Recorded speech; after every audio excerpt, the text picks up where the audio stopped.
ये केवल एक भ्रम है। आई डोंट नो किस प्रकार से भ्रम फैल रहा है, लेकिन हम थोड़ा आपको इस विषय में बतलाना चाहेंगे। ये जनरेशन ऑफ मीटर्स है। पहले इलेक्ट्रोमैकेनिकल मीटर हुआ करते थे, उसके बाद इलेक्ट्रॉनिक मीटर आए, अभी स्मार्ट मीटर है। बेसिकली एक डिजिटल मीटर, इलेक्ट्रॉनिक मीटर और एक स्मार्ट मीटर वर्किंग एक जैसा होता है, केवल उसमें कम्युनिकेशन एनेबल किया गया है।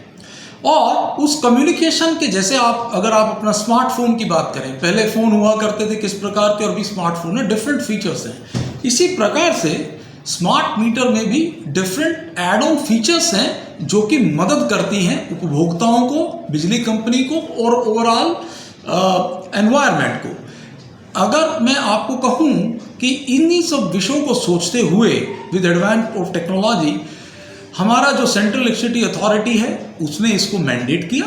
उसके बाद गवर्नमेंट ऑफ इंडिया का गैजेट हुआ, गवर्नमेंट ऑफ उड़ीसा का गैजेट हुआ, और जो हमारे लिए बाइबल है ऑनरेबल OERC, उसने भी इसको बेसिकली मैंडेट किया कि हमें बेसिकली मार्च 25 तक सभी मीटर्स को स्मार्ट मीटर में तब्दील करना है।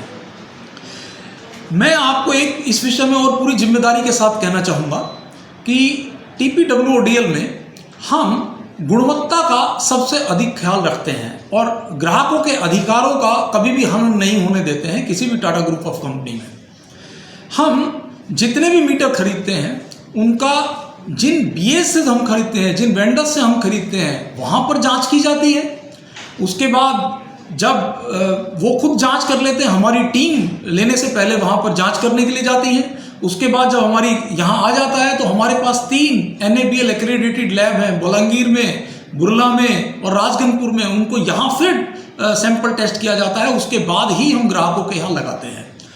स्मार्ट मीटर की वर्किंग में और डिजिटल मीटर की वर्किंग में कोई किसी प्रकार का कोई डिफरेंस नहीं है, सिवाय इसके कि उसको रिमोटली पढ़ा जा सकता है, रिमोटली उसकी रीडिंग ली जा सकती है, उसका डेटा डाउनलोड किया जा सकता है, उसकी मीटरिंग प्रोसेस को किसी भी प्रकार से रिमोटली छेड़ा नहीं जा सकता है। इसके अलावा मैं एक और आपको विषय कहना चाहूँगा जो हमने पिछले 2 दिन में सभी न्यूज़पेपर्स में भी प्रकाशित किया है कि किसी भी उपभोक्ता को अगर किसी प्रकार का संदेह है तो हमारे कॉल सेंटर पे कॉल करें। हम उनके घर पे जाकर के मीटर टेस्ट करेंगे। हमने पूरी टीम्स का इस विषय में गठन किया है और ऑनरेबल OERC का ऑलरेडी ऐसा प्रावधान है कि कोई कस्टमर शिकायत कर सकता है और हम जाकर के उसके घर पे उसके मीटर की टेस्टिंग करेंगे।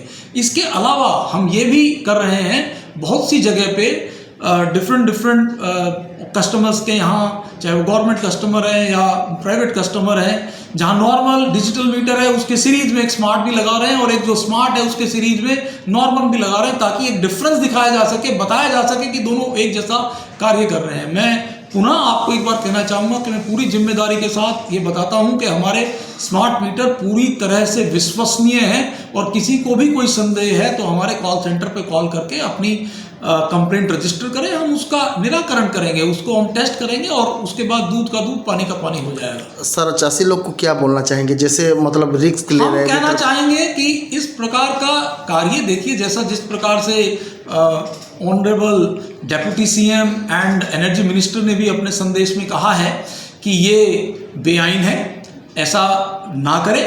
और इस प्रकार से करके वो बेसिकली पूरे नेटवर्क को अनसेफ कर रहे हैं। किसी भी प्रकार की कोई दुर्घटना घट सकती है, उसका जिम्मेदार कौन होगा? दुर्घटना तो कोई नहीं चाहेगा, हम भी नहीं चाहेंगे कि किसी प्रकार की भी कोई दुर्घटना घटित हो। प्रत्येक राज्य में कोई भी व्यक्ति है, उसका लॉस नेशनल लॉस है, राज्य का लॉस है, तो कोई भी दुर्घटना नहीं होनी चाहिए। और ऐसा करके वो पूरे नेटवर्क को जो है डायलैपिडेट कर रहे हैं, अनसेफ कर रहे हैं, ट्रिपिंग होगी, नेटवर्क नहीं बन पाएगा। ऐसे क्षेत्र में हमारे लोग जाके रिपेयर भी नहीं कर पाएंगे, मेंटेनेंस भी नहीं कर पाएंगे, क्योंकि अनसेफ है। हम भी अपने कार्यकर्ताओं को सेफ्टी के उसमें नहीं डालेंगे। तो इसलिए मेरा यह अनुरोध है सभी जो श्रोतागण हैं कि किसी प्रकार के भ्रम में ना आए और मीटर लगा करके रखें, क्योंकि मीटर ही एक वैधानिक वो है कि आप हमारे कस्टमर हैं। और ये CEA की रेगुलेशंस एंड OERC की रेगुलेशन है कि मीटर से ही सप्लाई दी जा सकती है।